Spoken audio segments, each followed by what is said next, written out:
Thank you very much. Representative of the Governor of Borno State, we're still expecting our dear brother, the distinguished Senator of the Federal Republic, who happens to be the Deputy President of the Senate, Your Royal Highnesses here present.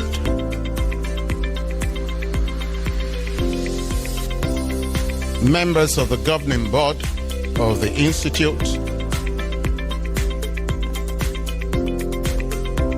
distinguished ladies and gentlemen, permit me to welcome my dear brother, Professor Udenta O. Udenta.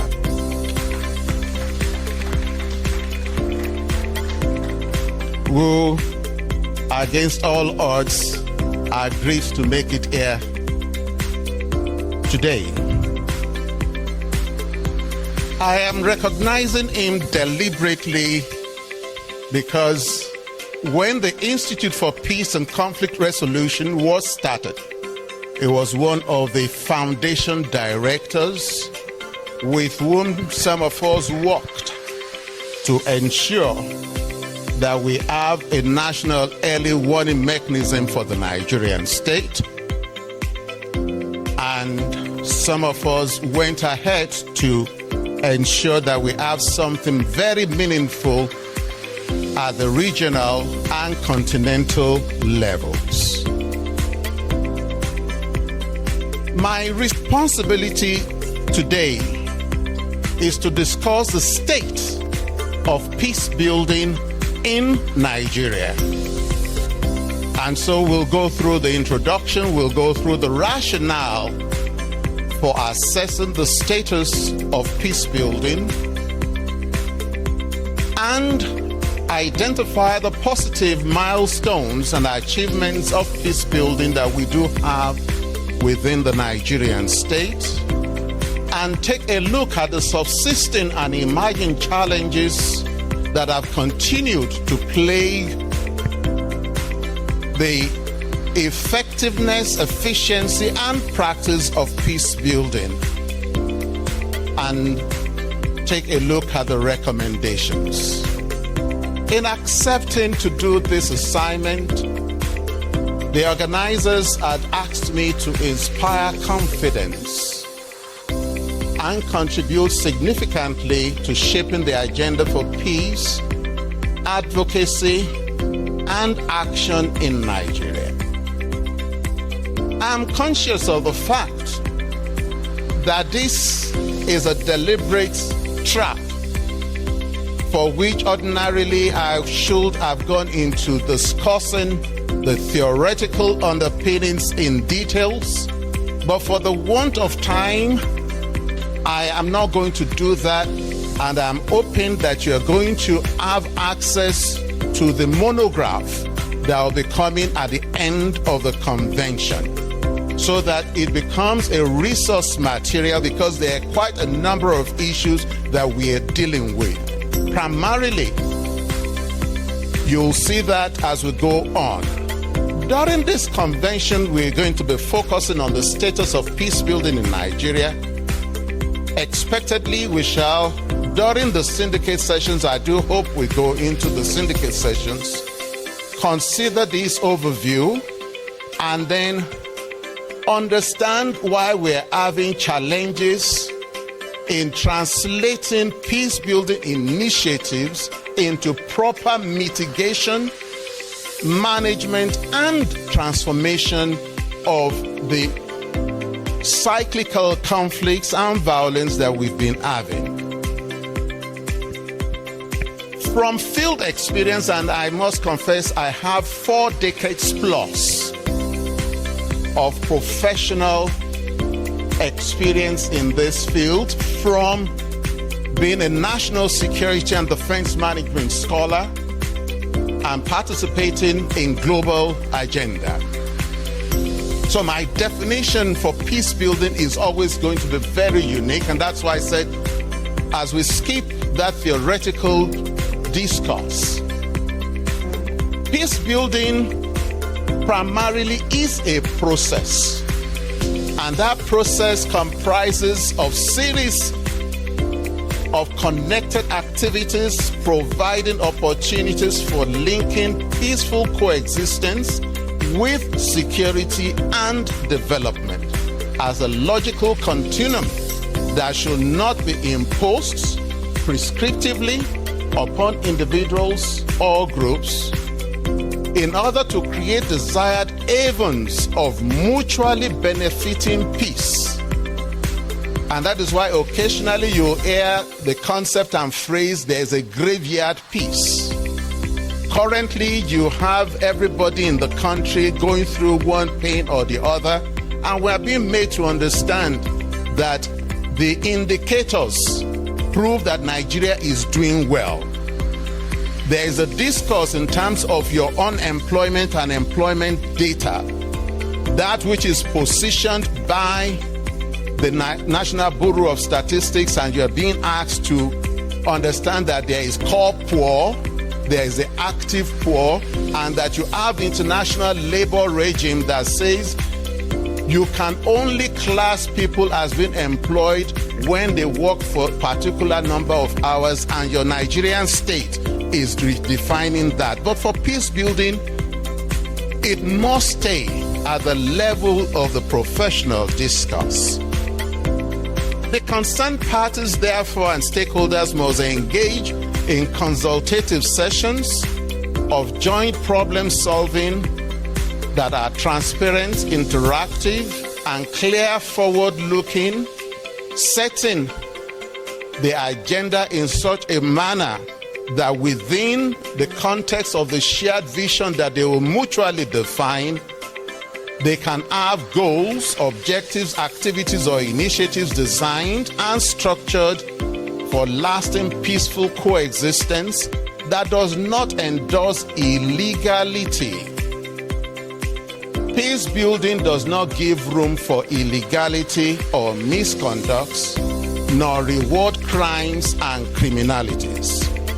Peace building, therefore, must be pursued as a statecraft enterprise that seeks to maintain the application, and that carefully so, of selected mix of research, theory, historicity, public policy, legal practice, and a feedback mechanism that is robust. This must be done within a multivariate, multidimensional, and multidisciplinary approach. And these constructs and considerations that are multivariate, multidimensional, must be such that is mindful of the cultural nuances in the community, or particularly of the environment in which we seek to intervene. It therefore must be clearly spelled out that peace building is a critical component of any viable, preventive, and thriving peace and security architecture and management required for facilitating peaceful coexistence and sustainable integrated national development and growth that is devoid of any form of illegality, crime, and criminality, but very supportive of justice. And when you're talking of justice, there is that which is the legal justice, there is the social justice, and there is the restorative justice. Distinguished ladies and gentlemen, what exactly is the rationale for we at this convention assessing the status of peace building?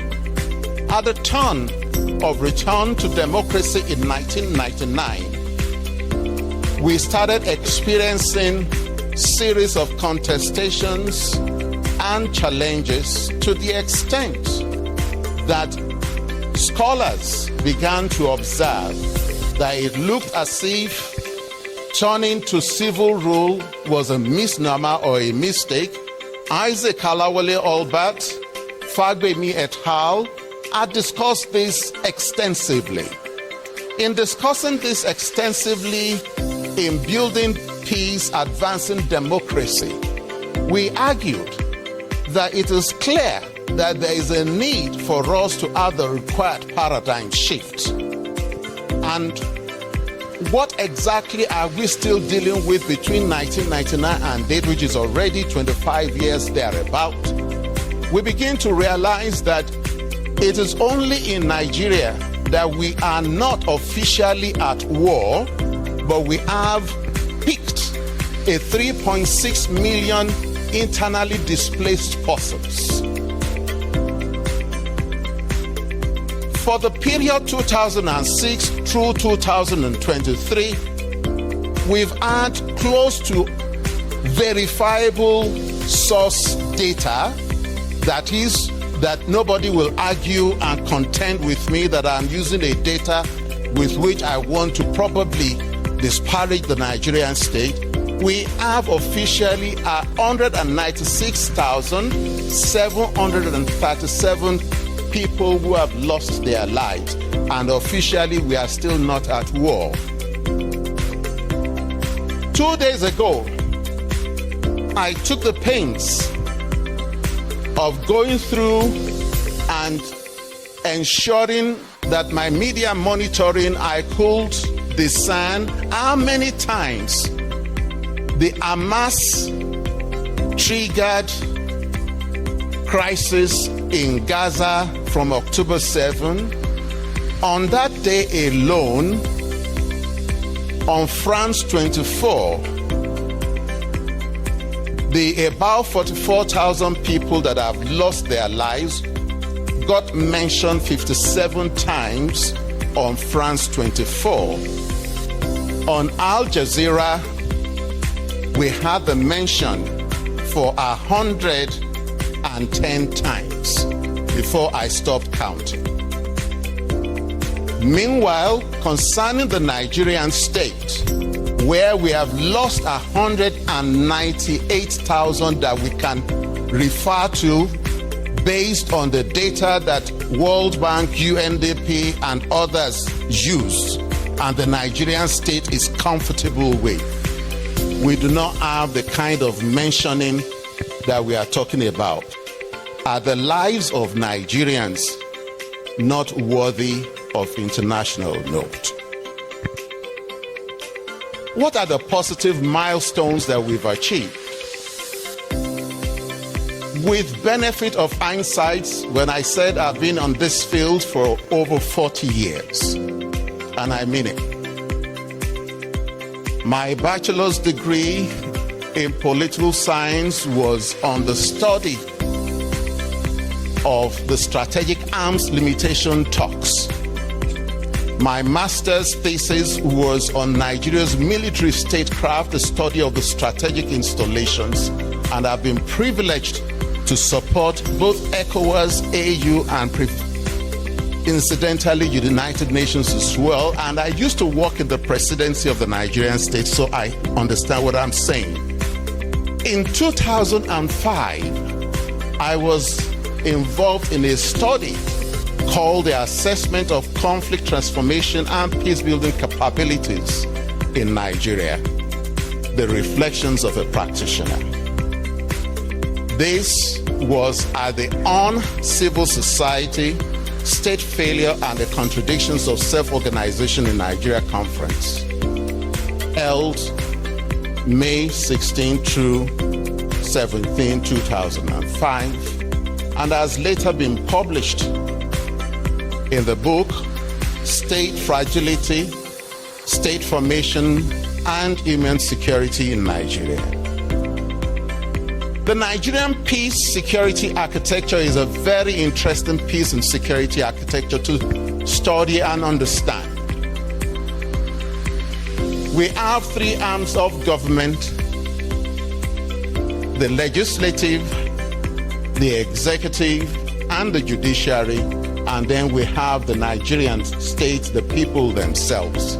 But it is quite interesting and noteworthy that this peace architecture that we do have are rooted in instruments, and those instruments are hardly known and understood.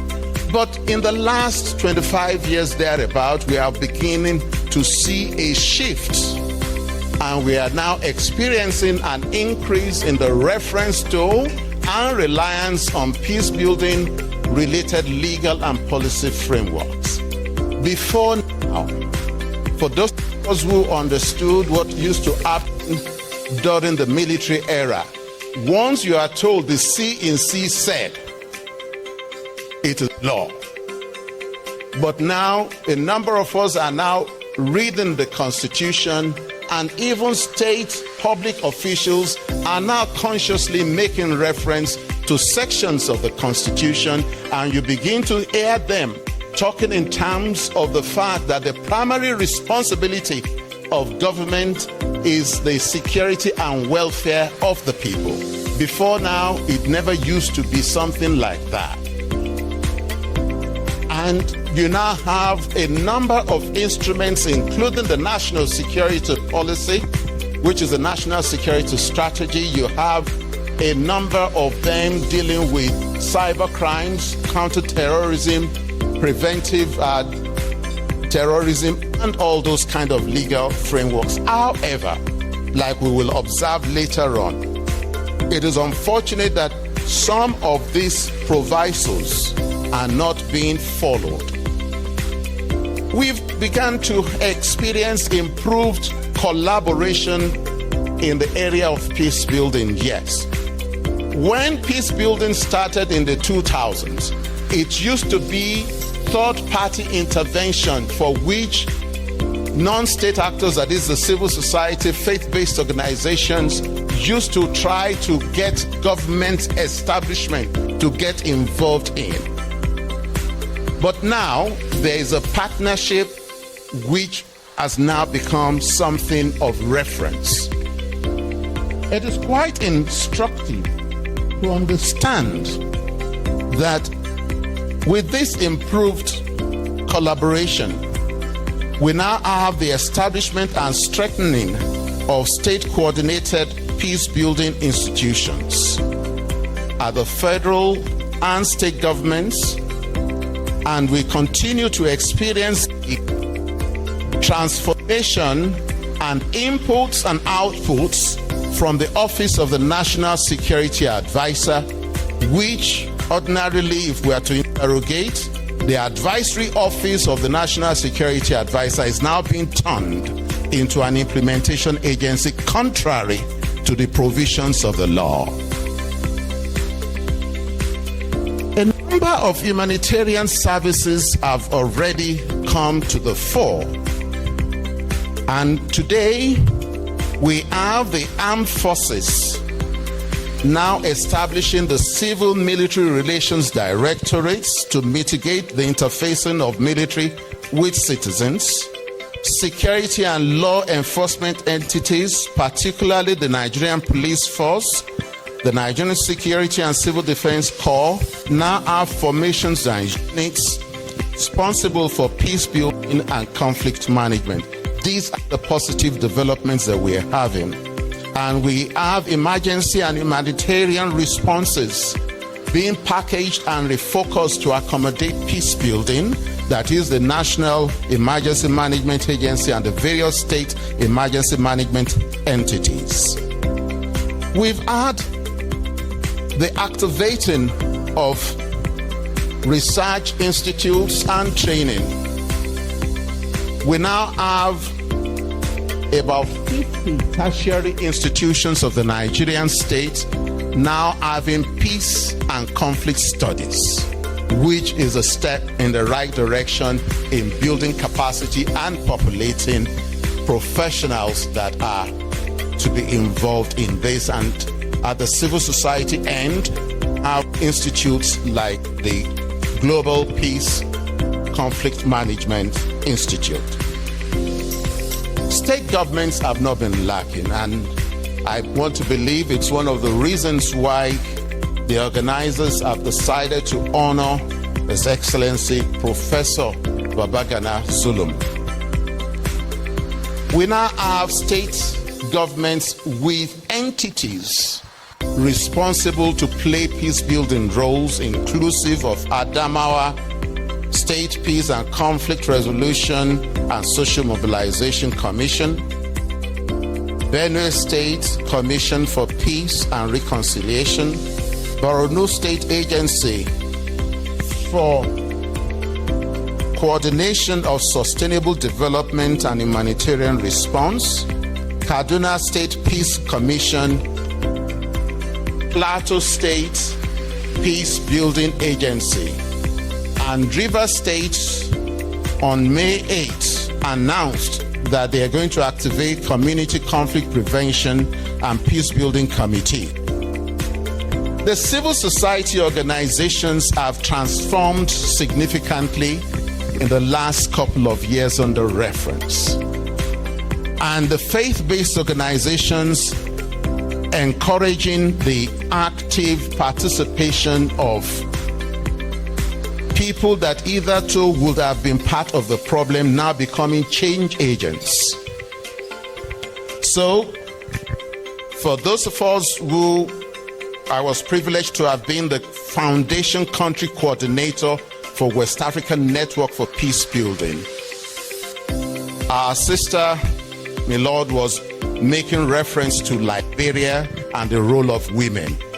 It was the WANEP, West African Network for Peacebuilding, that activated the Women in Peacebuilding Network that led to the roles played in Liberia.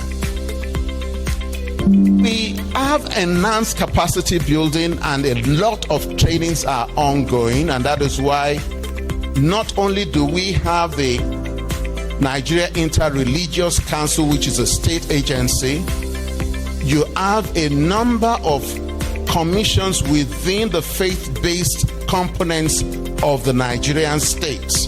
And that is why you have within the Catholic, you have the Justice, Peace, Development Commission of the Catholic system. You have in the Methodist and the Anglican churches having the church and society interface, which is doing a lot in terms of peace building.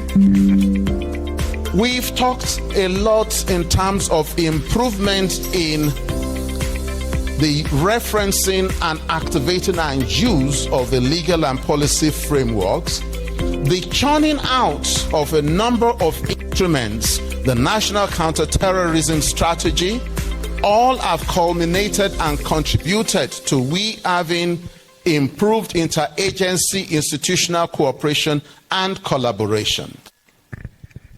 The level of collaboration is such that no longer are we involved in tough protection as institutes, even though we still have elements of grandstanding and wanting to shine, but it has reduced significantly, and we know we will do a lot more in terms of information management and sharing going forward.